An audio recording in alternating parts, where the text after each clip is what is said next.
नमस्कार सभी को, आप सभी का स्वागत है आपके अपने चैनल पीसी फार्मा में। जी, हम लोग आज इस वीडियो लेक्चर में डिस्कस करने वाले हैं human anatomy and physiology.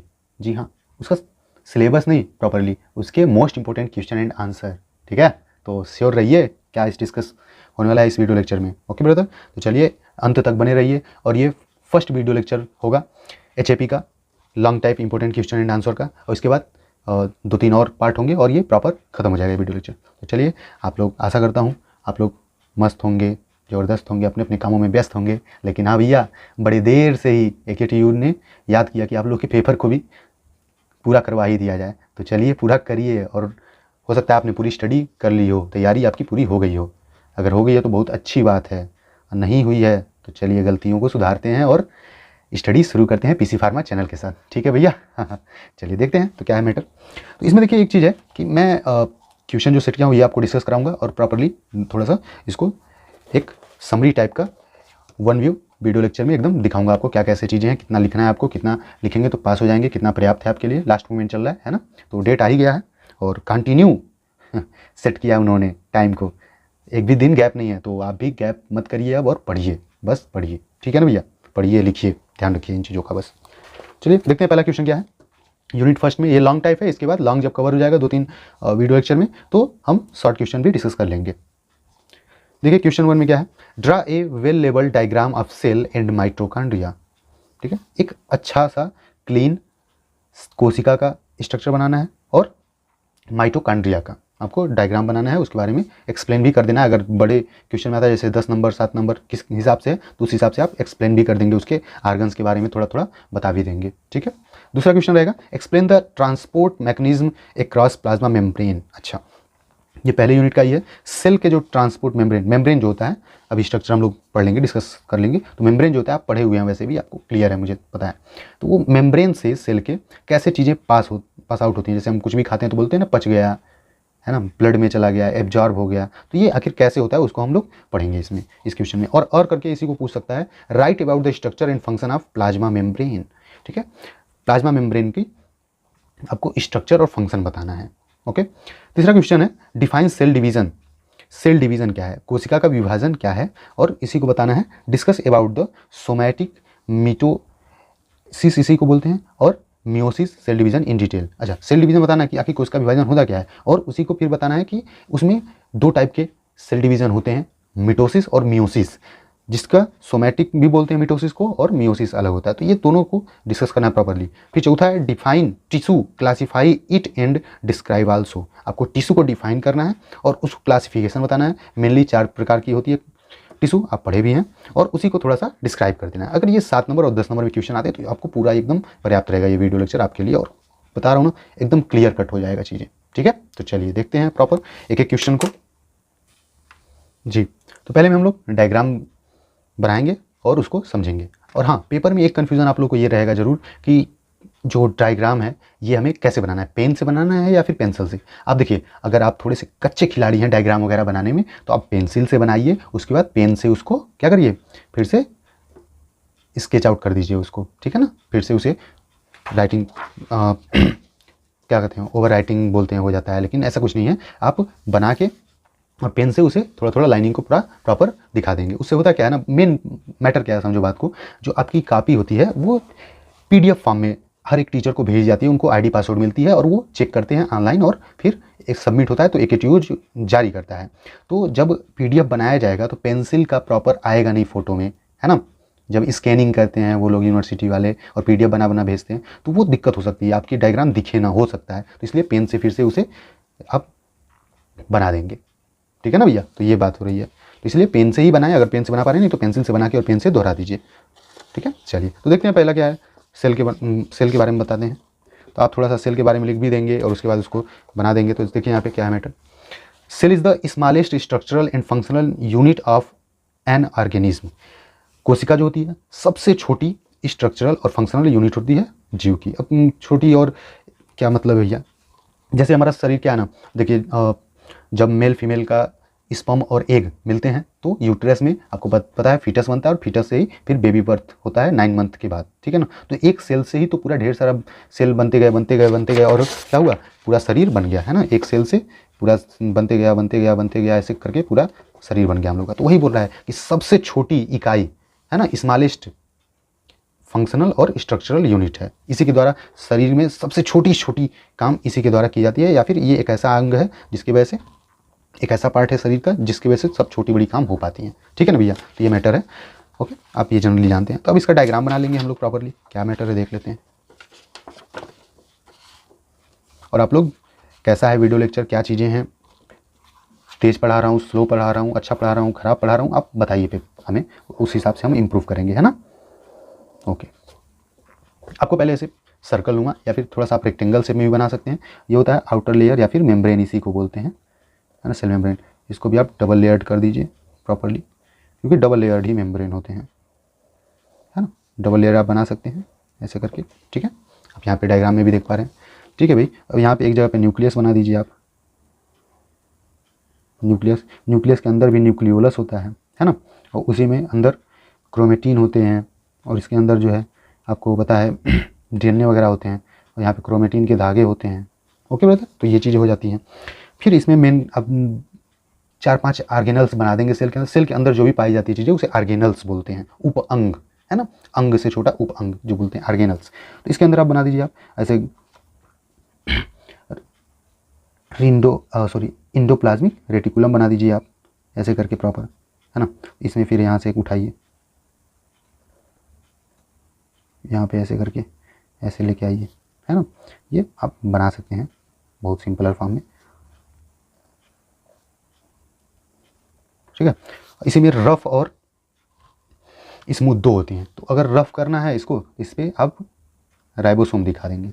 Ribosome जो है प्रोटीन का बना हुआ मॉलिक्यूल होता है, ठीक है भैया, छोटे छोटे मॉलिक्यूल होते हैं। ये रफ इंडोप्लाज्मिक रेटिकुलम है, ओके। ये हो गया। इधर बना दीजिए स्मूथ वाला, स्मूथ वाला। ये थोड़ा सा छोटा बनाएंगे, हमारा छोटा आकार है। आप पूरे पेज का बनाइएगा, एक पेज भी भर जाएगा और सिंपल फॉर्म में आपको प्रॉपर दिखेगा। नाम वगैरह लिखेंगे तो गंदा नहीं लगेगा, है ना, ओके।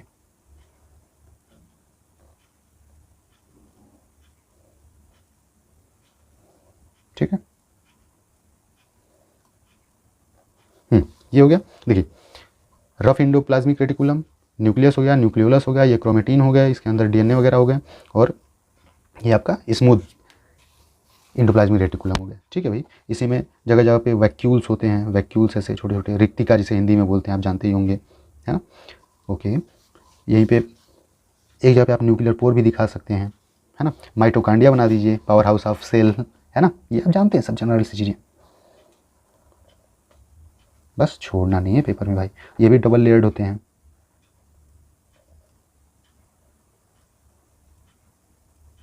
सिंपलर, आपको ऐसे बनाते जाना है चीज़ों को, है ना। ये हो गया माइटोकांड्रिया आपका, ओके बेटा।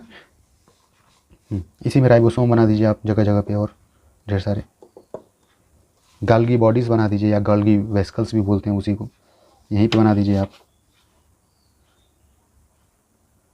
ऐसे। इसका दोनों सिरा उठा उठा सा रहता है और बीच में दबा सा रहता है स्ट्रक्चर, है ना, ओके, ठीक है भाई।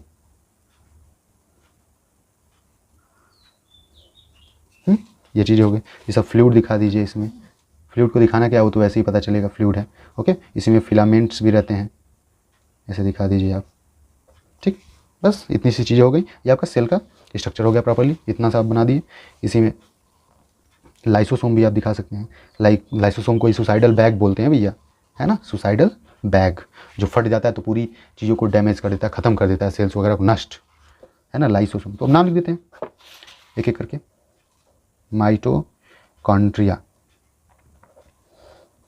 आप लोग कॉपी पेन लेके बैठिए और थोड़ा सा रिवीजन होते रहेगा आप लोग का भी।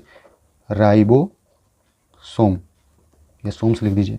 ये क्या है, लाइसोसोम, सुसाइडल बैग, लाइसोसोम, ठीक। ये फिलामेंट है, ओके। आप लिख दीजिए फ्लूइड लिख दीजिए, है ना। फ्लूइड होता है लेकिन उसको क्या बोलते हैं, सेल्स के अंदर है तो बोलते हैं साइटोप्लाज्म। साइटोप्लाज्म। आप एक चीज़ जानते रहिए, साइटोलॉजी क्या होता है। साइटो मतलब सेल और लॉजी मतलब स्टडी करना, तो study of the cell is known as cytology. तो वैसे साइटो वर्ड जहाँ आ रहा है तो सेल हो गया, और प्लाज्मा मतलब फ्लूइड की बात हो रही है तो साइटोप्लाज्म बोल देते हैं। ठीक है भाई। यहाँ पे ये वैक्यूल्स होता है, वैक्यूल्स। ओके, ये गॉल्गी वेसिकल्स या फिर गॉल्गी बॉडी बोल देते हैं इसको। ओके, और इसको स्मूथ इंडोप्लाज्मिक रेटिकुलम, इसको रफ इंडोप्लाज्मिक रेटिकुलम, है ना। तो ये सब चीज़ें होगी। ठीक है, तो ये बस 7-8 नाम याद रखेंगे, आपका पूरे सेल का डायग्राम हो जाएगा ब्रदर। ठीक है भाई, अब आगे देखते हैं क्या है इसमें। इसमें थोड़ा बहुत आपको एक्सप्लेन करना है तो आप एक्सप्लेन भी कर सकते हैं, जैसे कि प्लाज्मा मेम्ब्रेन के बारे में आप लिख सकते हैं। ये प्लाज्मा मेम्ब्रेन का तो नाम ही नहीं लिखे हम लोग भैया ये बहुत ज़रूरी है, सब ज़रूरी है एक दूसरे के लिए, लेकिन ये भी ज़रूरी है, नहीं रहेगा तो सब फैल जाएंगे ऐसे। Plasma membrane. ओके ब्रदर, ये मैटर है।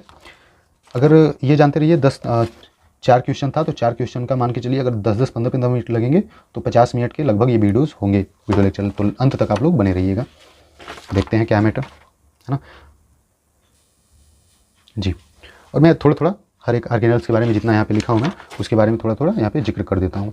जैसे कि पहले प्लाज्मा मेम्ब्रेन के बारे में देख लेते हैं। प्लाज्मा मेम्ब्रेन तो देखिए लिखा है प्लाज्मा मेम्ब्रेन के बारे में, स्ट्रक्चर के बारे में क्या लिखा है, lipid bilayer with integral proteins. अच्छा, यानी कि ये लिपिड के बने होते हैं, जैसे तैलीय चीज़ों से, सीधे सीधे जानिए, जैसे फैटी चीज़ों से, और इसमें प्रोटीन्स भी होते हैं। ठीक है ना भैया, अभी हम लोग इसके बारे में और डिटेल में पढ़ेंगे, क्योंकि दूसरा क्वेश्चन हमारा था वही चीज़ें। देखिए यहाँ पे था structure and function of plasma membrane, है ना, तो वहाँ पे देख लेंगे स्ट्रक्चर। फंक्शन क्या होता है, protect internal organelles of the cell, अंदर के जो भी पार्ट होते हैं सेल्स के उनको ये प्रोटेक्ट करता है।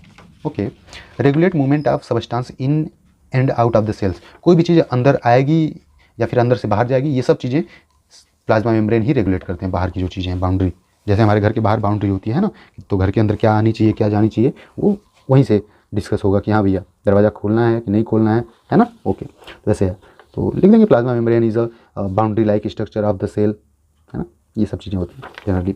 साइटोप्लाज्म, साइटोप्लाज्म कहाँ गया, ये फ्लूइड, जो पूरे फ्लूइड में भरा होता है। साइटोप्लाज्म लिखेंगे आप, cytoplasm is a type of fluid which are found in the cell membrane, cell membrane के अंदर पाया जाता है, जिसके अंदर साइटोसॉल एंड ऑर्गेनल्स पाए जाते हैं, है ना। ऑर्गेनल्स जो छोटे छोटे अंग हैं ये सब साइटोसॉल। और ये इसका फंक्शन क्या है, site where cellular activities take place. अच्छा, ये ऐसा जगह है जो फ्लूइड होते हैं, इसी में पूरे सेल की कार्य होती है। जैसे न्यूक्लियस भी इसी के अंदर तैर रहा है, माइटोकॉन्ड्रिया इसी के अंदर है, गोल्गी बॉडी इसी के अंदर है, स्मूथ इंडोप्लाज्मिक रेटिकुलम इसी के अंदर है, तो ये सब इसी के अंदर काम करते हैं। तो ये इसका फंक्शन है कि इसी की वजह से सब लोग अपना काम कर पाते हैं। ओके ब्रदर, अब यहीं पे जितना इसमें हमने ऑर्गेनल्स गिनाया है उतने ही हम रिवाइज करेंगे, मैं बहुत ज़्यादा नहीं पढ़ाऊंगा, आपको कन्फ्यूज़न नहीं चाहिए बिल्कुल भी। तो ये हो गया, फ्लूइड हो गया, मेम्ब्रेन हो गया, माइटोकॉन्ड्रिया अगले साइड है। न्यूक्लियस देख लेते हैं यहाँ पे, न्यूक्लियस के बारे में तो लिखे ही नहीं भैया, न्यूक्लियस, ठीक है,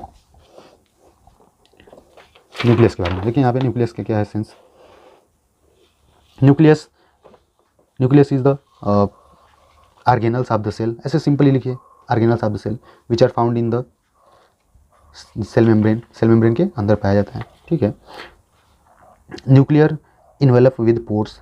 अच्छा, इसके स्ट्रक्चर कैसे होते हैं, न्यूक्लियर इन्वेलप यानी कि इसके बाहर ऐसे इन्वेलप यानी कवरिंग पार्ट्स रहता है और पोर्स भी रहते हैं इसमें, ठीक है ना, वही बोल रहा है। और इसमें क्या फंक्शन क्या है इसका, कंट्रोल सेलुलर स्ट्रक्चर, सेल का स्ट्रक्चर कैसा होगा, न्यूक्लियस ही कंफर्म करेगा। डायरेक्ट सेलुलर एक्टिविटीज़, ये सेल की एक्टिविटीज़ को एकदम डायरेक्टली कंट्रोल करता है। प्रोड्यूस राइबोसोम इन न्यूक्लियोली। अच्छा, राइबोसोम जो प्रोटीन के बने होते हैं ये न्यूक्लियोली, ये न्यूक्लियोलस है, इसी के अंदर बनते हैं भैया। ओके, चलिए अगले पेज में देख लेते हैं। और ऑर्गेनल्स जो हमारे थोड़ा थोड़ा मैं बता दे रहा हूँ, जिससे आपको ये लिख भी सकते हैं प्रॉपर, है ना। और ये जानते रहिए, आपको अगर मैं एक वीडियो बनाने वाला हूँ प्रॉपर 10-15 मिनट का, 20 मिनट का, जिसमें प्रॉपर एकदम पेपर कैसे लिखना है, कैसे क्या चीज़ें करनी है, टिप्स उससे रिलेटेड, आपके राइटिंग को कैसे, क्या फॉर्मेट कैसा रहना चाहिए, सेक्शन A B C कैसे लिखना है, ये मैं टोटली बना दूंगा उसका वीडियो, और आपसे देखिएगा भैया, प्रॉपर आपको चीज़ें समझ आ जाएंगी। आप 30 to 40% एकदम कंसेप्ट क्लियर हो जाएगा उसी से कि कैसे क्या करना है स्टेप बाय स्टेप, ताकि हम चीज़ें बैक ना लगे, चाहे हमारा परफॉर्मेंस और इम्प्रूव हो पाए। ओके बेटा, न्यूक्लियस हो गया। अब देखते हैं राइबोसोम के बारे में। राइबोसोम आपने जो लिखा है यहाँ पे राइबोसोम क्या है, राइबोसोम आप लिख देंगे direct, ribosome is a organelles of cell, है ना, कॉमन सी लाइन है। Structure granules composed of RNA and proteins. अच्छा, इसका स्ट्रक्चर क्या होता है, ग्रेन्यूल्स यानी दानेदार टाइप का रहेगा, इसमें आरएनए और प्रोटीन पाए जाते हैं। फंक्शन क्या है, सिंथेसाइज प्रोटीन्स। अच्छा देखिए, हमारे शरीर में प्रोटीन का संश्लेषण करता है। जैसे होता क्या ना, हम प्रोटीन खाते हैं लेकिन वो शरीर में यूज कैसे होगा, कैसे किस रूप में, वो सब शरीर के अंदर काम होता है। तो जैसे कि आप बोलते हैं प्रोटीन क्रिएटिनिन से ही ये नाखून बनता है, बाल बनते हैं, तो आखिर आपने ये थोड़ी जरूरी है, थोड़ी यही खाया, लेकिन शरीर में वो अपने हिसाब से स्ट्रक्चर वगैरह चेंजेस होते रहते हैं, केमिकल रिएक्शंस ढेर सारे होते रहते हैं। Enzyme required for metabolic reaction, ये सब चीज़ें काम इसी से होती हैं। माइटोकॉन्ड्रिया भैया, mitochondria power house of the cell, ये देखिए, है ना।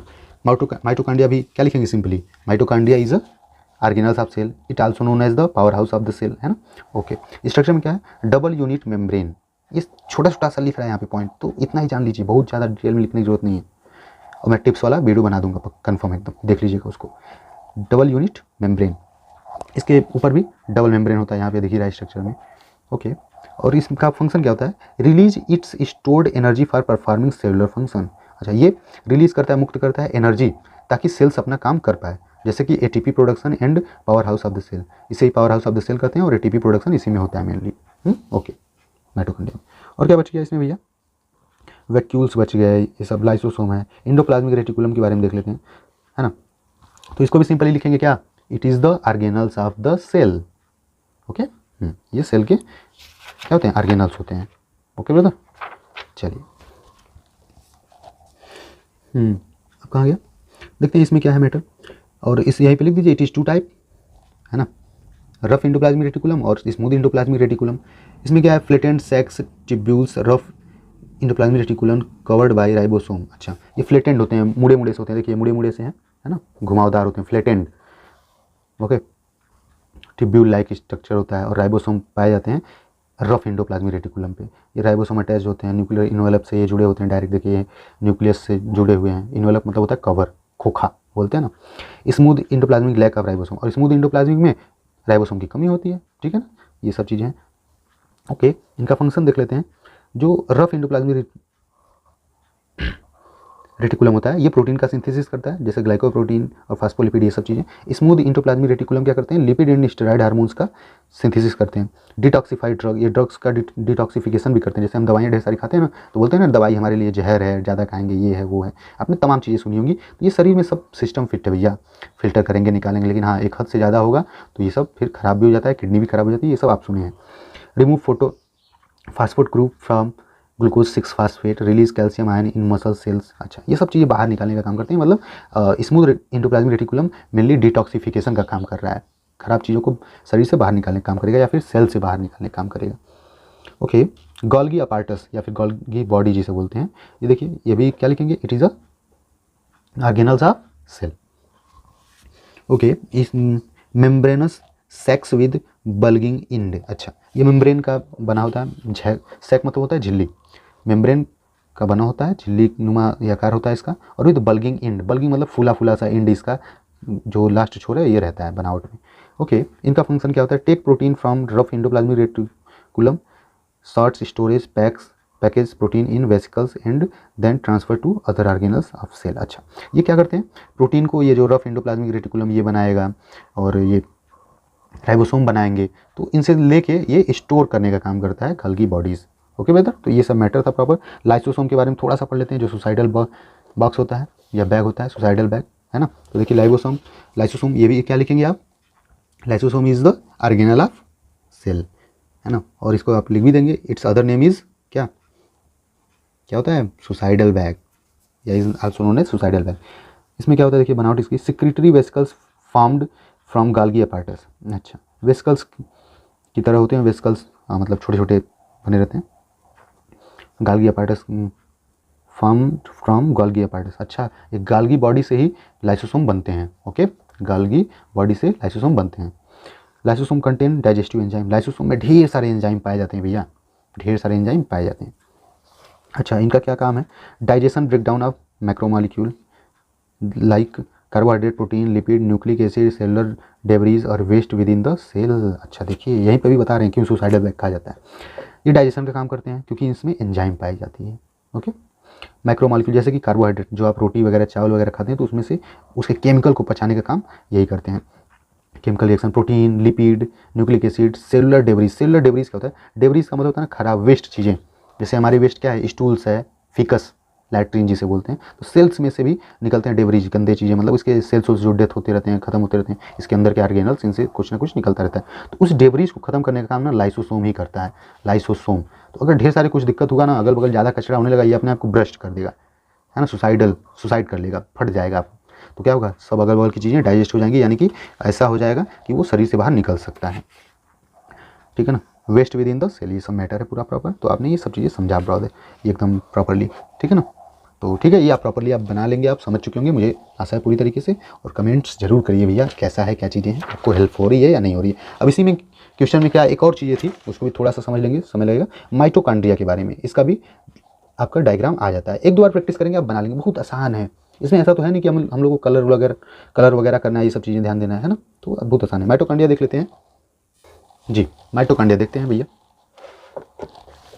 इसका सिंपलर वही डबल लेयर्ड है फॉर्म, ऐसे आप बना लीजिए एकदम कैप्सूल लाइक स्ट्रक्चर, ठीक है भाई। इसी को डबल कर दीजिए, बना के प्रैक्टिस करेंगे। टाइम पास नहीं चल रहा है, बहुत बहुमूल्य समय चल रहा है भैया आपका इस समय, मजाक नहीं। फर्स्ट सेमेस्टर पेपर देने जा रहे हैं आप, मजाक थोड़ी है। ओके, तो बी सीरियस, ठीक है। इसके अंदर ही बना रहता है, यहीं पे आप क्रिस्टी वगैरह ये सब देख लेते हैं, इसी में इसी से लगे हुए ये पोर्शन होता है ना, ये वाला, ये फर्स्ट लेयर हो गया, ये सेकेंड लेयर, तो इसी में ऐसे निकला रहता है जगह जगह पे पोर्शन। ये थोड़ी सी चीज़ें गड़बड़ हो गई यहाँ पे, ये प्रॉपर नहीं रहेगा, इसकी बना देते हैं दूसरा। चलिए कोई ना, आप समझ गए, देख लीजिए दूसरा देखते हैं, कोई ना।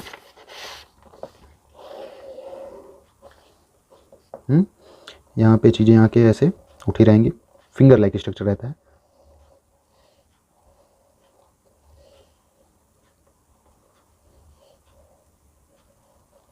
ओके, ये चीज़ें हो गई। इसी पे क्या बना रहता है? क्रिस्टी रहती है इसी के ऊपर, ऐसे दानेदार चीज़ें, जैसे किसी चीज़ का फल लगा हो पेड़ पे, है ना, ऐसे रहती है। ओके, चीज़ें हैं प्रॉपर।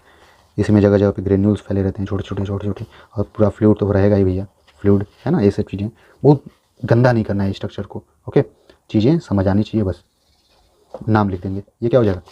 आउटर मेम्ब्रेन या आउटर लेयर भी आप लिख सकते हैं, आउटर मेम्ब्रेन। ये क्या हो जाएगा? इनर मेम्ब्रेन, है ना। ओके, अब यहीं पे ये जो ऊपर ये सब हैं ग्रेन्यूल्स, इसको आप लिख देंगे ग्रेन्यूल्स। ओके, यहीं पे आप एंजाइम्स ये दिखा देंगे, ऐसे ऑक्सीडेटिव एंजाइम, या फिर सिर्फ एंजाइम लिख दीजिए आप।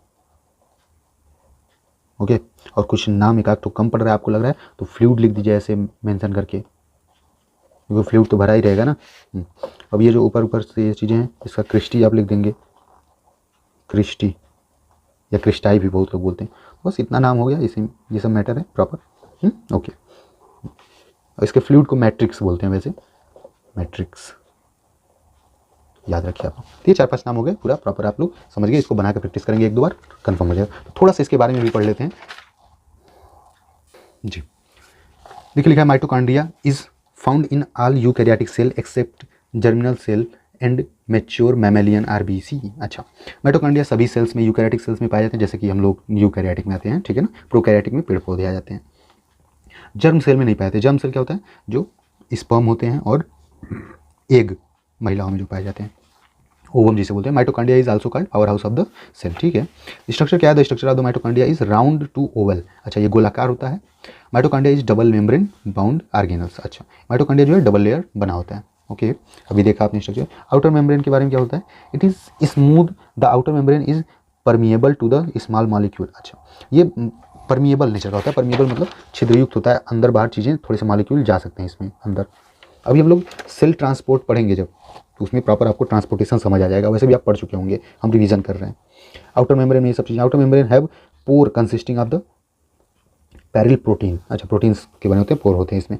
इनर मेम्ब्रेन में क्या होता है, inner membrane form finger like structure is known as cristae, अच्छा इसको क्रिस्टी बोलते हैं भाई, ये सॉरी दानेदार वाली चीज़ों को नहीं बोलते हैं, ये क्रिस्टी इसको बोलते हैं, सॉरी थोड़ी सी कन्फ्यूजन हो गई।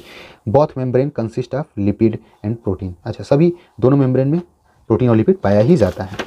ओके, मैट्रिक्स क्या होता है, matrix is the gel like fluid, matrix is covered by inner membrane, ठीक है, मैट्रिक्स पाया जाता है अंदर, इसमें जो फ्लूइड होता है मैंने अभी बताया था, है ना, ये फ्लूइड जेल लाइक होता है। मैट्रिक्स में क्या क्या पाया जाते हैं, प्रोटीन पाया जाता है, डीएनए पाया जाता है, ग्रेन्यूल्स पाए जाते हैं, इसमें देखिए डीएनए बनाना भूल गए भैया हम लोग, डीएनए इसमें पाया जाता है, DNA, okay, granules, enzymes, ATP synthesis, ये सब एंजाइम्स के द्वारा ही होता है। फंक्शन क्या है माइटोकॉन्ड्रिया का, ये एनर्जी प्रोड्यूस करता है और स्टोरेज ऑफ कैल्शियम, कैल्शियम का स्टोर भी करता है। ओके, तो पहला क्वेश्चन आपका पूरे अच्छे से कंप्लीट हो चुका है।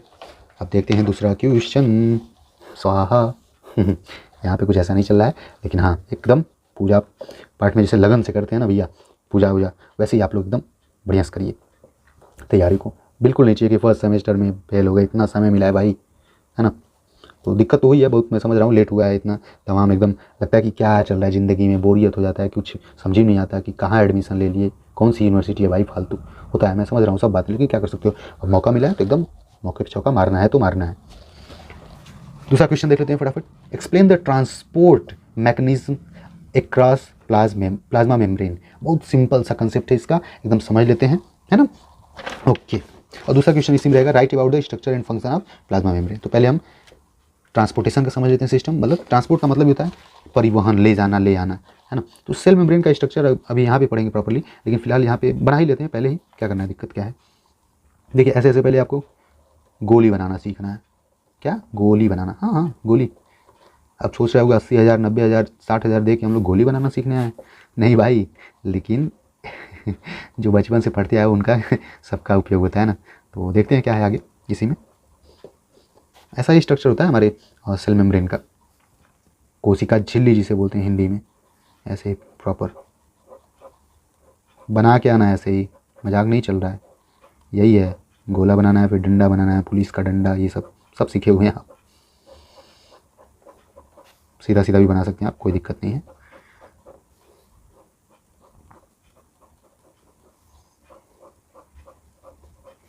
फ्लूइड मोज़ेक मॉडल बोलते हैं, आपने इंटर में पढ़ा होगा भाई, ये भी क्लास में ही पढ़ाया होगा आपके, यहाँ पे हम रिवीजन करें। ओके, ऐसे हो गया प्रॉपर जी, ये हो गया। अब ये देखिए, अभी हमने पढ़ते आ रहे थे हम लोग कि जो सेल मेम्ब्रेन था वो किसका बना हुआ था, फास्फोलिपिड यानी लिपिड का, फास्फोरस और लिपिड का बना हुआ था, ठीक है ना। लिपिड यानी फैटी चीज़ें जो हम खाते हैं, फैटी चीज़ें, तेल वगैरह, है ना, उससे, और फास्फोरस वगैरह ये बहुत एसेंशियल नहीं लेकिन माइन्यूट मात्रा में हमें ज़रूरत होती है। तो ये जो दोनों हैं फास्फोलिपिड बाइलेयर, इसको बोल देते हैं फास्फोलिपिड बाइलेयर। बाइलेयर की क्या सेंस है, डबल लेयर होती है। ओके, अब इधर और ढेर सारे नाम, यहाँ पे देखिए, यहाँ बीच में गैप नहीं रहेगा, गली नहीं है, लेकिन यही तो गली है भाई, इसी के रास्ते से होकर चीज़ें आर पार जाती हैं। अब इस गली का क्या नाम है, ये होते हैं प्रोटीन मॉलिक्यूल। क्या होता है, प्रोटीन मॉलिक्यूल। ओके, अब और क्या चीज़ें इसी में है, इस पे जगह जगह पे आप ऐसे छोटा छोटा और बना देंगे पत्थर नुमा, लेकिन ये पत्थर नहीं है, ये क्या है, ग्लाइकोप्रोटीन रहते हैं, ये भी सब प्रोटीन है, ग्लाइकोप्रोटीन। बहुत सिंपल है स्ट्रक्चर, एक दो बार प्रैक्टिस करेंगे, बहुत लोग को भाई आता हुआ है और बहुत लोगों को थोड़ी सी दिक्कत भी होती है, मैं मान सकता हूँ, ठीक है ना। अब यहाँ पे ये देखिए, ये जो बीच में टेल्स आ रहे हैं इनका नाम होता है hydrophobic tail, hydrophobic tails. Okay, ये बार बार जो होते हैं इनको हाइड्रोफिलिक बोला जाता है, हाइड्रोफिलिक, हेड बोलते हैं, टेल नहीं बोलते, टेल ये है पूछ, बार बार हेड होता है। ओके, हाइड्रो मतलब पानी होता है, फिलिक मतलब क्या, लविंग, और फोबिक मतलब डर, हाइड्रोफोबिया आपने सुना होगा ना, यानी कि इससे हेट करता है। ओके, ये सब थोड़ा सा कंसेप्ट है, बहुत ज़्यादा इस पर ध्यान नहीं देना हमें, नाम याद रखिए दो चार, और आप पढ़े हुए हैं। ओके, तो ये हो गया प्रॉपर। सरफेस होता है एक्सटर्नल सरफेस, ये आप बोल सकते हैं, ये बोल सकते हैं जैसे कि सेल्स अगर बनावट होगी तो मान लीजिए ये सेल पूरा है, ऐसे सेल गोल सा, ये बाहरी परत हो गया, है ना, तो इसके अंदर जो इंटरनल परत होगा, तो वही बोल रहा है तो ये सेल है। अब सेल का स्ट्रक्चर कैसा होता है, गोल सा होता है भाई, ऐसे ये पूरा गोल सा होगा ना, ऐसे करके ऐसे ऐसे ये गोल सा होगा, है ना। तो ये बाहरी लेयर हुआ ना, अंदर का तो ये हुआ ना। ओके, समझ पा रहे हैं आप बात को। ऐसे अगर आप बनाएंगे तो इसको आप लिख देंगे क्या, एक्सटर्नल सरफेस मेम्ब्रेन। सिंपल सा है चीज़ें, external surface of membrane, of membrane. Okay, ये इंटरनल आप लिख देंगे यहाँ पे। तो ये मैटर है पूरा हमारे क्या, सेल मेम्ब्रेन का। तो ये तो मैंने बना दिया right about the structure and function of plasma membrane. तो अभी थोड़ा सा स्ट्रक्चर के बारे में और फंक्शन के बारे में थोड़ा सा बता दूंगा मैं, और यहीं पे समझ लेते हैं transport mechanism of across plasma membrane. तो आप ऐसे स्ट्रक्चर भी बना सकते हैं दोनों क्वेश्चन में प्रॉपर, लेकिन इसमें थोड़ा सा टॉपिक चेंज हो जाएगा ट्रांसपोर्ट मैकेनिज्म में, है ना। उसमें हमें बताना रहेगा कि कैसे कैसे यहाँ एक्सटर्नल सर्फेस से यहाँ पे कुछ है तो वो अंदर कैसे जाएगा सेल के। ओके, तो ये होता है ट्रांसपोर्टेशन में। तो ट्रांसपोर्टेशन इज अ मैकेनिज्म, है ना, ऐसे करके आप लिखेंगे जी। तो सीधे सीधे लिखिए, transportation is a mechanism by which, या बाय द लिख सकते हैं आप, by the,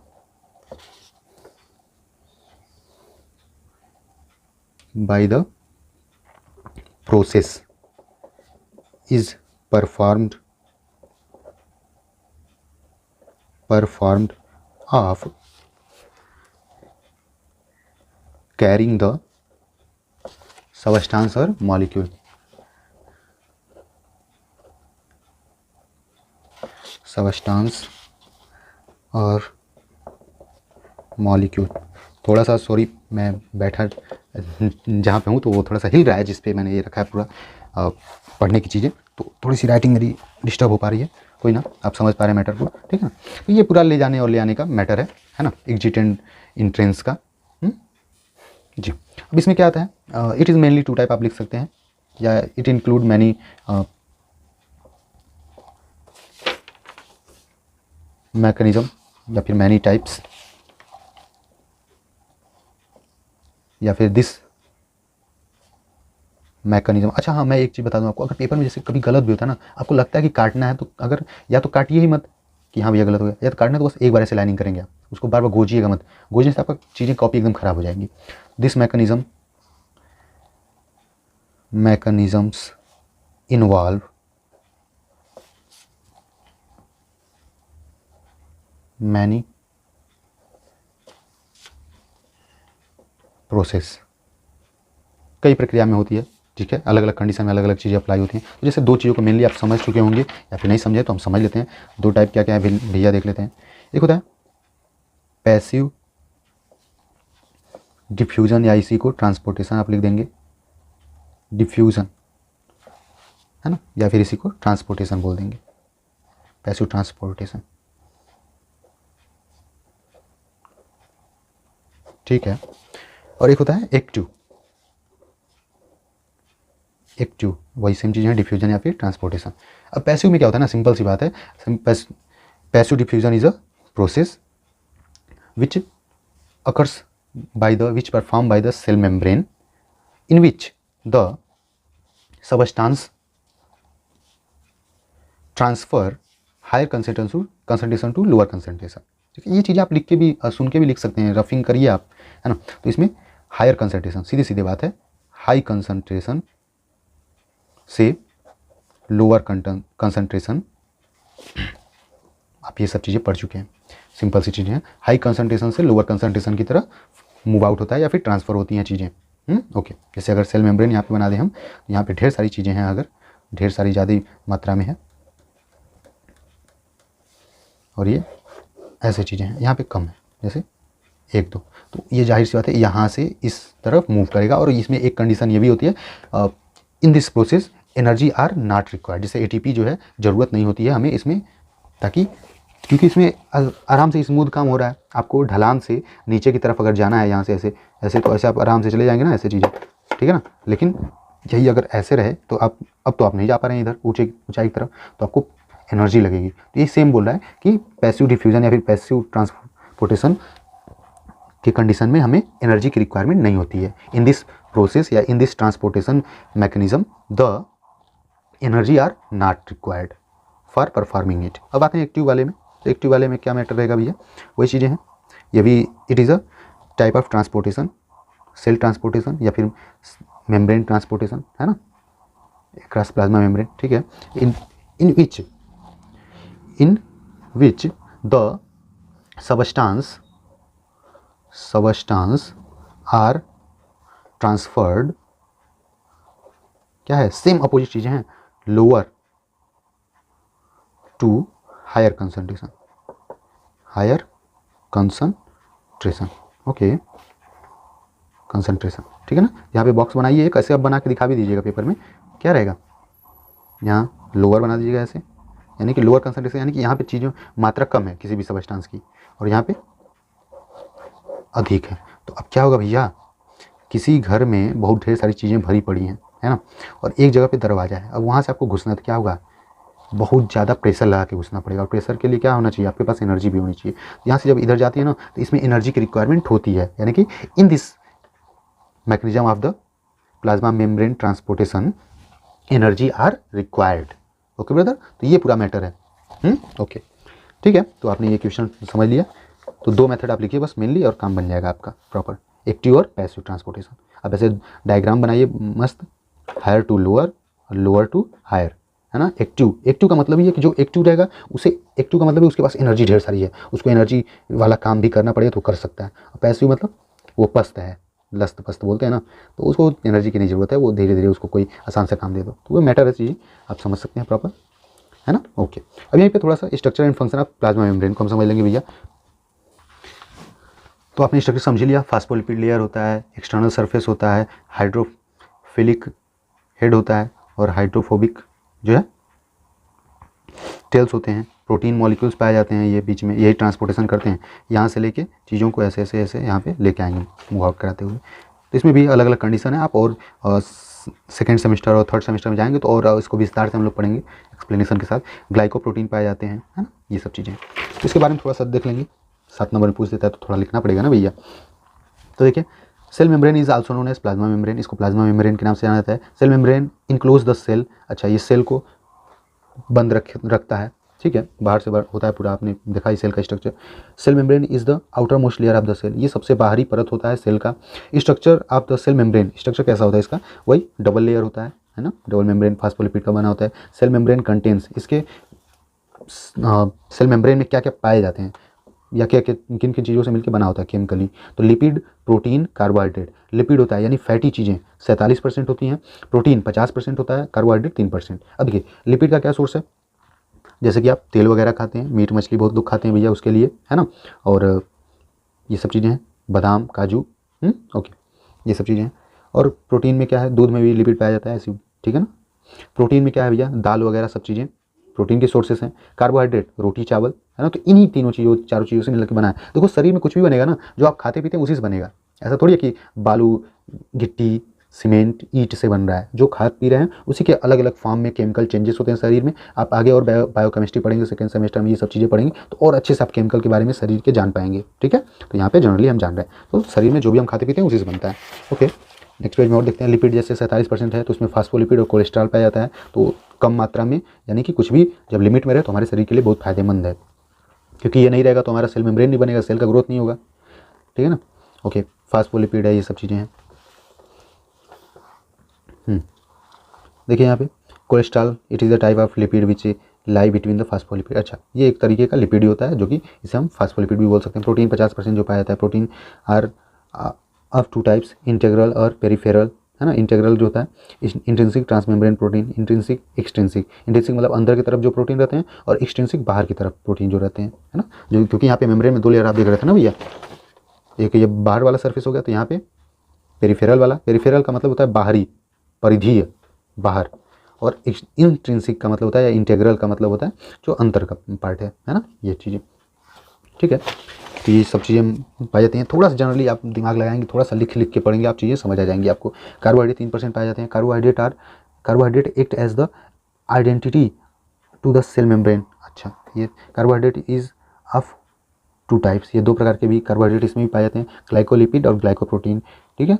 the carbohydrate which is attached to the lipid is called glycolipid. अच्छा, जो कार्बोहाइड्रेट लिपिड से कनेक्टेड रहेंगे, जैसे कि ये दोनों लेयर यहाँ पे, उसे हम ग्लाइको कार्बोहाइड्रेट बोलेंगे, हाँ ग्लाइकोलिपिड। और glycoprotein, that carbohydrate which is attached to the protein is called glycoprotein. अच्छा, जो प्रोटीन से ही प्रोटीन जुड़े हों तो उसे हम ग्लाइकोप्रोटीन बोल देंगे। ओके ब्रदर, इसके फंक्शन क्या क्या हैं ये देख लेते हैं हम आपके सेल मेम्ब्रेन के, प्लाज्मा मेम्ब्रेन का।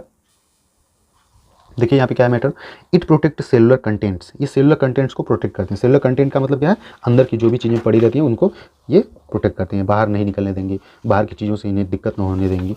It allow the entry and removal of substance, ये अलाउ करते हैं जो भी अंदर की चीज़ें हैं वो बाहर जा सकें और बाहर की चीज़ें अंदर आ सकें, इन्हीं की वजह से आएंगी जाएंगी, नहीं तो नहीं आ जा सकती हैं कुछ भी सेल के अंदर। It make contact with other cells, अच्छा इन्हीं की वजह से दूसरे सेल्स से कंटेक्ट बन पाता है। जैसे कि एक सेल्स ये हो गया, यही दूसरा सेल्स भी तो रहेगा ऐसे, तभी तो ढेर सारी शरीर सेल्स से हमारा शरीर बना हुआ है ना, तो ये कंटेक्ट कर पाती हैं एक सेल से दूसरे सेल से। ठीक है, और क्या चीज़ें हैं, थोड़ा सा चीज़ें ध्यान देके पढ़िए आप लोग। Protein in the plasma membrane act as channels, transporter, receptor, enzymes. ठीक है, चैनल्स की तरह, गेट की तरह काम करते हैं, ट्रांसपोर्टर ले जाने ले आने वाला काम करता है।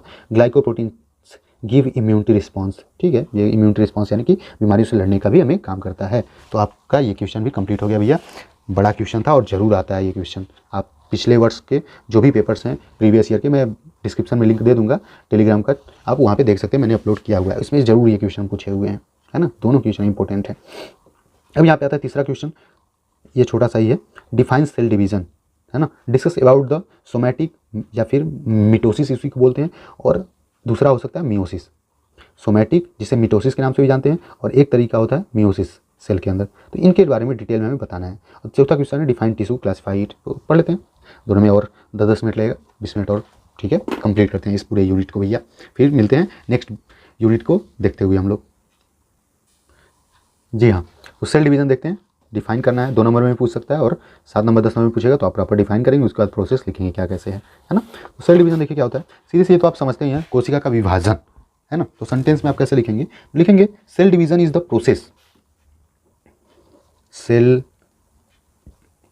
Division is the process, okay भैया प्रोसेस है, ठीक है, बाय विच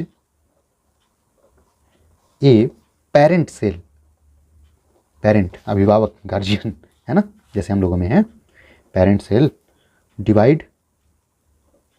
डिवाइड्स इनटू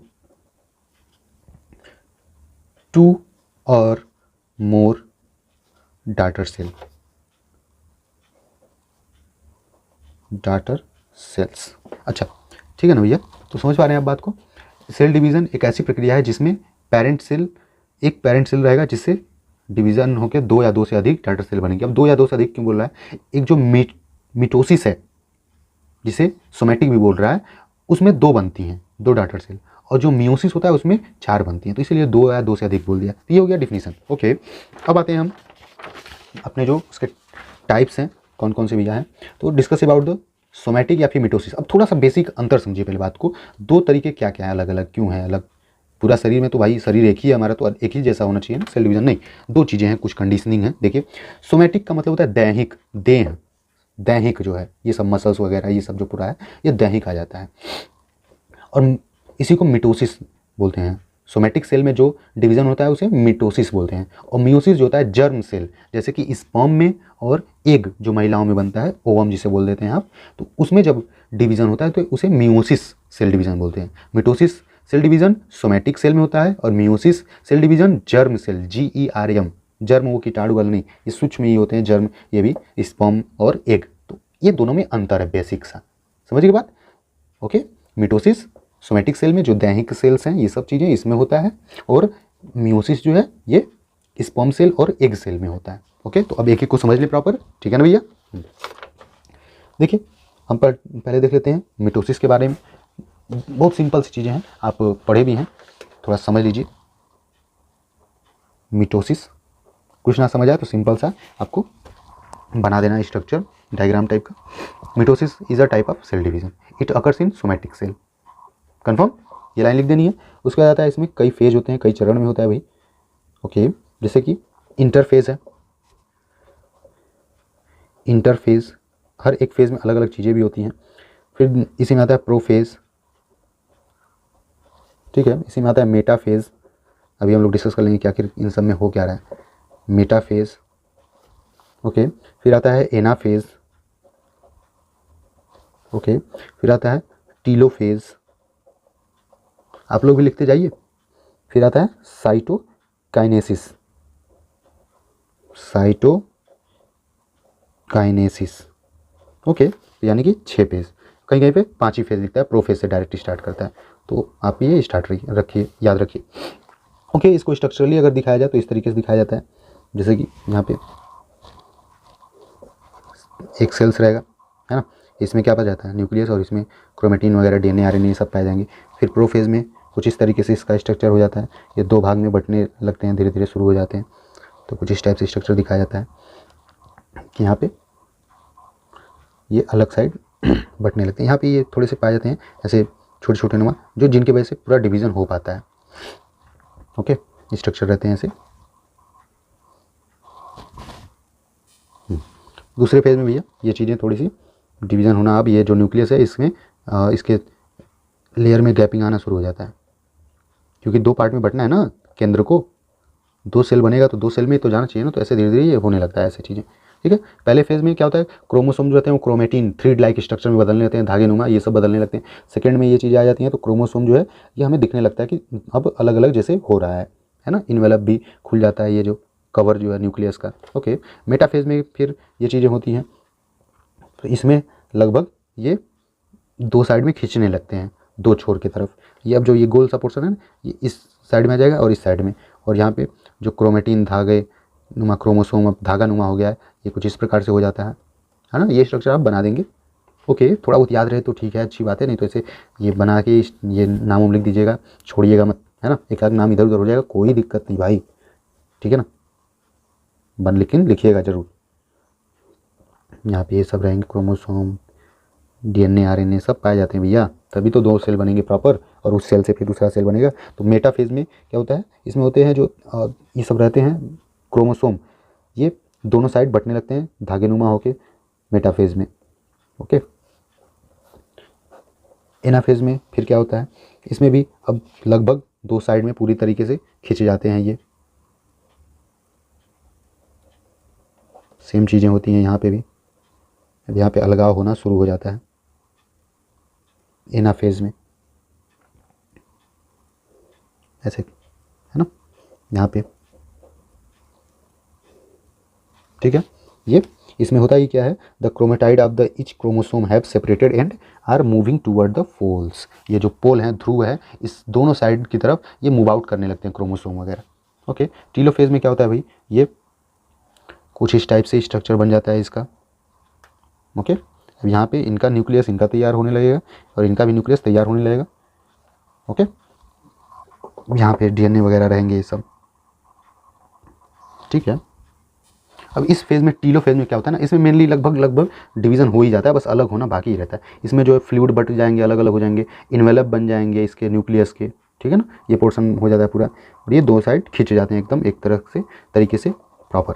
और लास्ट में साइटोकाइनेसिस में क्या होता है, 2 सेल्स हमें देखने को मिल जाते हैं प्रॉपर डाटर सेल। तो ये हो जाता है पूरा process of the mitosis, cell division, okay. Interphase, prophase, metaphase, anaphase, telophase, cytokinesis, है ना। इंटरफेज में सब चीज़ें वैसे ही रहती हैं, प्रोसेस में तैयार होती रहती हैं, मतलब मैच्योर हो गई हैं। प्रोफेज में धीरे धीरे जो है इन्वेलप जो है खुलने लगता है, ये कवरिंग, है ना। उसके बाद मेटाफेज में दोनों साइड ये खिंच जाते हैं, और एनाफेज में पूरी तरीके से दूर हो जाते हैं। और टीलोफेज में इसमें जो फ्लूइड है, जिसे हम साइटोप्लाज्मिक फ्लूइड बोलते थे, साइटोप्लाज्मा बोलते थे, वो दोनों साइड हो जाता है, इन्वेलप फिर से बन जाता है दोनों साइड में, और लास्ट में ये 2 हमें डाटर सेल देखने को मिल जाती हैं, ओके। तो ये था आपका पूरा मिटोसिस।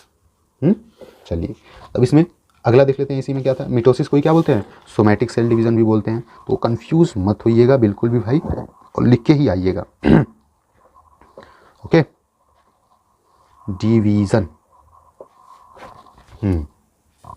अब कौन सा डिवीज़न रहेगा भाई, मियोसिस, पेपर में हमारे था। तो या तो मिटोसिस पूछ देता है या फिर मियोसिस, दोनों में से एक पूछता ही पूछता है। तो एकदम इसको एक बार 2 बार रिवाइज करके आप प्रॉपर देख लेंगे। आप एक बार वीडियो देखिए, या तो फिर इसी को लिख के रिवाइज करिए, या तो 2 बार वीडियो देख लीजिए, आपको चीज़ें समझ आ जाएंगी, बहुत सी चीज़ें, है ना। ओके, मियोसिस देख लेते हैं। मियोसिस को भी आप क्या लिखेंगे, मियोसिस इज द या इज अ टाइप ऑफ क्या, cell division. Okay, it occurs in germ cell like egg and sperm. Okay, इसमें देखिए, इसमें क्या होती है, एक डाटर सेल से चार डाटर, एक पेरेंट सेल से चार डाटर सेल बनेंगी। ओके, तो यहाँ पे ऐसे बनाते हैं हम लोग। ये हो गया पेरेंट सेल, आप लिख सकते हैं, कोई दिक्कत नहीं, पेरेंट सेल। ओके, इसके अंदर भी क्रोमोसोम वगैरह ये सब चीज़ें बनती रहेंगी।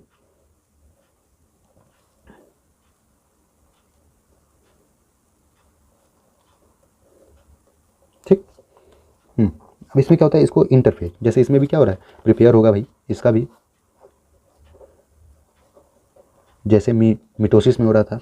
ओके, फिर ये कुछ आगे बढ़ता है भैया इंटरफेस फेस के बाद, तो यहाँ पे अब चीज़ें थोड़ी सी मैच्योर होने लगते हैं, जो क्रोमोसोम हैं अब मैच्योर होने लगेंगे और बढ़ने लगते हैं।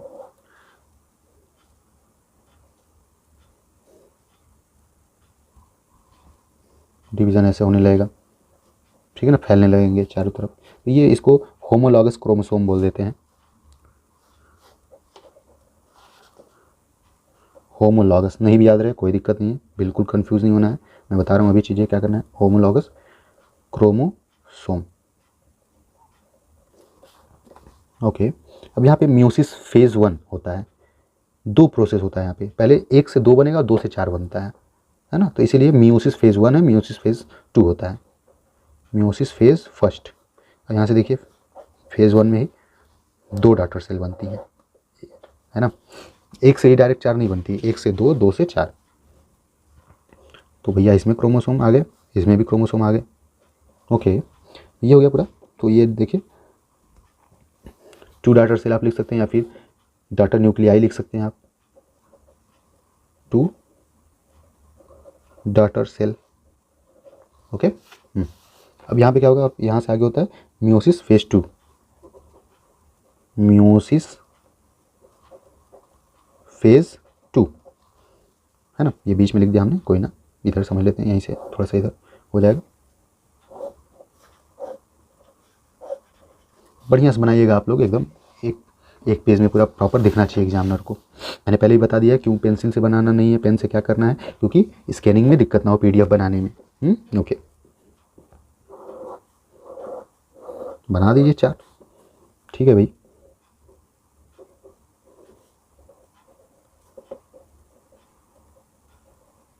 ओके, ये मियोसिस फेज़ 2 हो गया, यहाँ पे लिख देंगे आप डॉटर न्यूक्लियाई 2 या फिर 4 डॉटर सेल, है ना,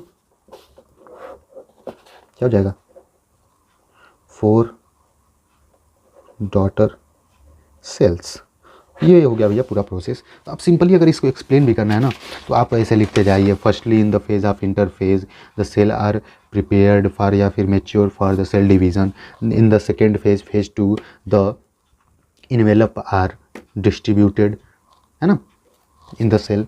फिर metaphase, in the metaphase the chromatin thread like structure are distributed to two poles in anaphase. Finally, after the metaphase, in anaphase, the chromatin or chromosomes are divided into portion. In telophase, in this phase, the cytoplasma and cytoplasma divided into cells, and also the envelope are formed of the nuclei, and last में cytokinesis. In the cytokinesis phase we observe or we seen the 2 daughter cell are fully formed या 2 matured daughter cell are formed. Okay, तो ये पूरा था meiosis, mitosis somatic cell बोलते थे जिसे। Okay, meiosis में इंटरफेज में ये चीज़ें हैं, फिर पेरेंट सेल भी इसको बोल सकते हैं, फिर इसमें होमोलॉगस क्रोमोसोम 2 पार्ट में बढ़ जाएंगे भैया प्रॉपरली।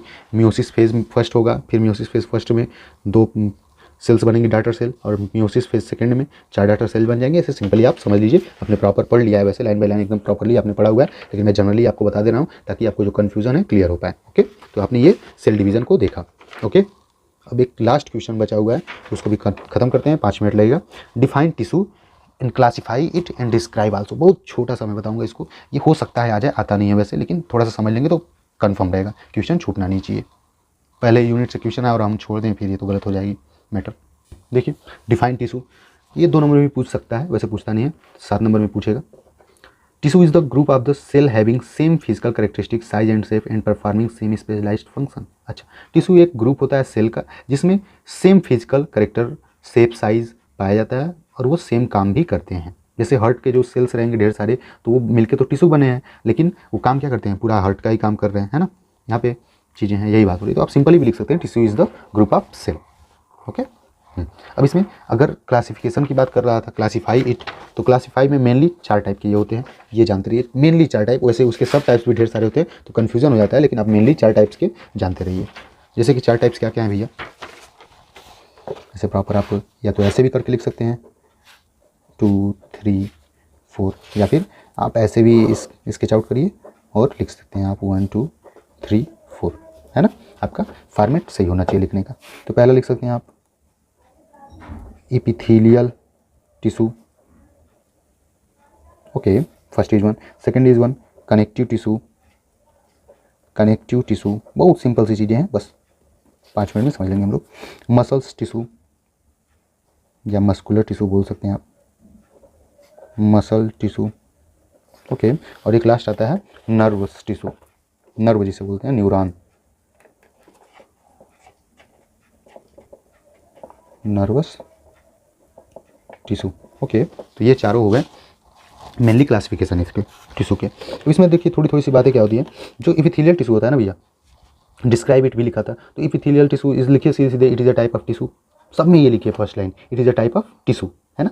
एक लाइन हुआ, बात खत्म। उसके बाद उसमें लिख देते हैं थोड़ा थोड़ा चीज़ें। तो अगर लिखेंगे आप इपिथेलियल इज, देखिए यहाँ पे ये अरेंज होते हैं सीट फॉर्म में। मैं सिंपल सी चीज़ें बता देता हूँ। फर्स्ट लाइन तो हो गई सबकी बातें भैया। और इनका क्या सेंस होता है, ये covering of the body function में ये कवर करते हैं, ये कवरिंग ऑफ द बॉडी। इसकी अगर बनावट की बात की जाए तो स्किन पे जैसे ये है एपिथेलियल टिश्यू पाई जाती है, और अंदर जैसे मुंह के अंदर जो जीभ है, फिर तालू है, ये सब है ना, वो सब एपिथेलियल टिश्यू है। कहीं पे कवर करने की बात आ रही है तो वो एपिथेलियल टिश्यू है। पाइप लाइक स्ट्रक्चर कहीं है जैसे आंत में, सब जगह पे एपिथेलियल टिश्यू पाई जाएगी, है ना, एपिथेलियल टिश्यू। तो epithelial tissue are form by the multiple types of the epithelial tissues. इसमें ढेर सारे होते हैं, स्क्वेमाइड ऐसे ऐसे करके, तो आप लिखिए ऐसे, multiple tissues are formed, the epithelial tissue shape and size are same और मैनी टाइम डिफरेंट, है ना, ऐसे करके। यहाँ पे देखिए लाइनें कुछ छोटा छोटा सा लिखा भी है, covering of the body skin lining various cavities, जो भी अंदर के खाली जगह है, कैविटी का मतलब होता है खाली जगह, हालो ऑर्गन ट्यूब, है ना, जैसे हार्ट में खाली जगह चैम्बर पाए जाते हैं, है ना, तो ये सब चीज़ें कैविटी कह दी जाती है। तो इस सब में एपिथेलियल टिश्यू से ही मिलकर बने होते हैं। फंक्शन क्या होते हैं, प्रोटेक्शन का काम करते हैं, सिक्रेशन का काम करते हैं, एब्जॉर्प्शन का काम करते हैं। प्रोटेक्शन यानी सुरक्षा करेंगे, जैसे बाहर स्किन पे भी है तो ये क्या करेगा, प्रोटेक्शन का काम करेगा। तो ऐसे ही अंदर भी प्रोटेक्शन का काम करता है, चीज़ें जलने नहीं देता। अब जैसे कि अब आपका अगर ऐसे पेट है, मुंह के रास्ते हमने खाया, पेट में चीज़ें खाना होना जाता है प्रॉपर, ये थोड़ा सा गड़बड़ बन गया स्ट्रक्चर, सॉरी, ऐसे होता है ना, स्ट्रक्चर कुछ इस टाइप से होता है।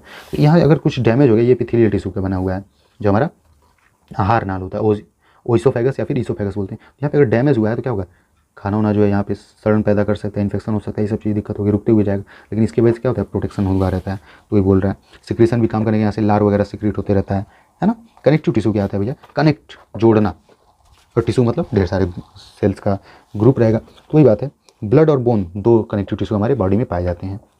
ब्लड और बोन, ब्लड पूरे शरीर में जुड़े हुए हैं, लोगों को कुछ ना कुछ पहुंचाते रहता है हरदम, और बोन भी पूरे शरीर को जुड़े हुए हैं, तो उसे कनेक्टिव टिश्यू बोलते हैं। तो बोन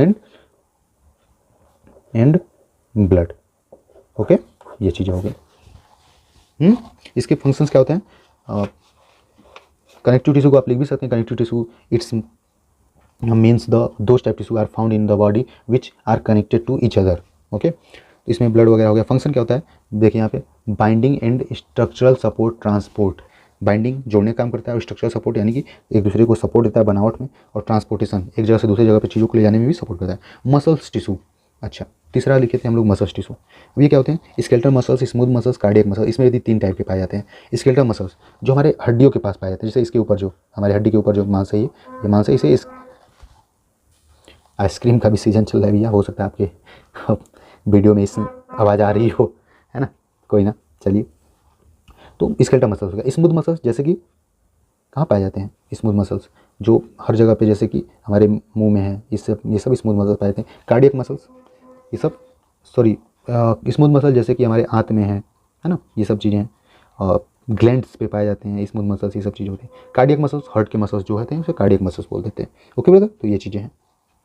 ओके, तो स्मूथ मसल्स के फंक्शन क्या क्या है?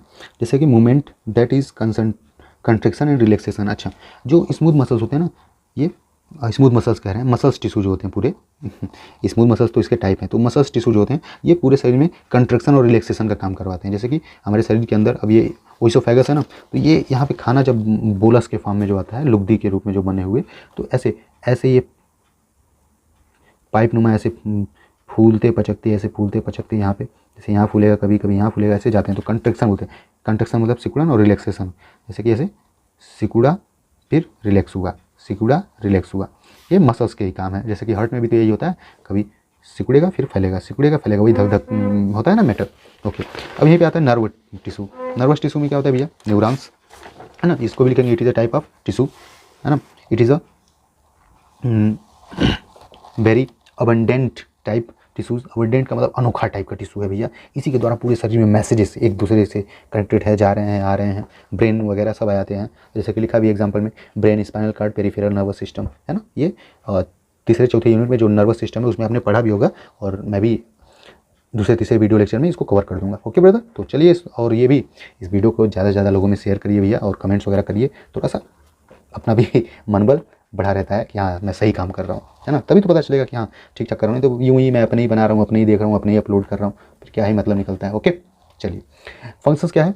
मेंटल एक्टिविटीज़, मानसिक जो मैं, जैसे मैं सोच पा रहा हूँ, बोल पा रहा हूँ, समझा पा रहा हूँ, आप समझ पा रहे हैं, ये सब नर्वस टिश्यू की वजह से हो पाता है भैया। सेंसेशन, हमें कुछ भी सेंस हो रहा है, जैसे कि मैंने यहाँ पे ऐसे कुछ आया, ऐसे पिंच हो गया, तो ये सेंसेशन होता है। जैसे मैं सोया भी हूँ तो भी पिंच होगा तो मुझे पता चल जाता है, महसूस हो जाता है। तो ये नर्वस टिश्यू की वजह से हो पाता है। डिटेक्ट, जांच करना, जैसे कि आपको ऐसे कुछ देखना है कि हाँ मेरा हाथ यहाँ पे खुरदरा है कि मुलायम है, ये सब जांच करना इसी की वजह से हो पाता है। रिस्पॉन्ड, कोई चीज़ गर्म है या फिर ठंडा है, छू के आप पता करते हैं ना, डिटेक्ट वही बोल रहा है।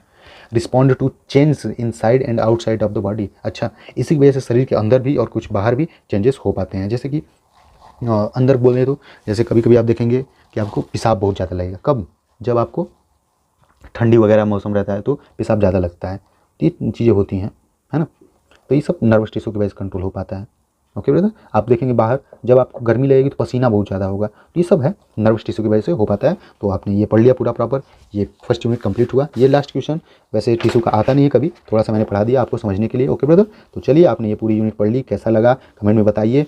और आपको इसका जो प्रीवियस ईयर का और ये पेपर्स भी आपको टेलीग्राम पे मैं अपलोड कर दूंगा। ओके ब्रदर, चलिए, तो मिलते हैं नेक्स्ट वीडियो लेक्चर में। अपना ध्यान रखिए आप लोग, और एकदम लगे रहिए, है ना। दिखा देना है हमें कि हाँ हम किसी से कम नहीं, हम में है दम, हम किसी से कम नहीं। ओके ब्रदर, चलिए, बाय बाय।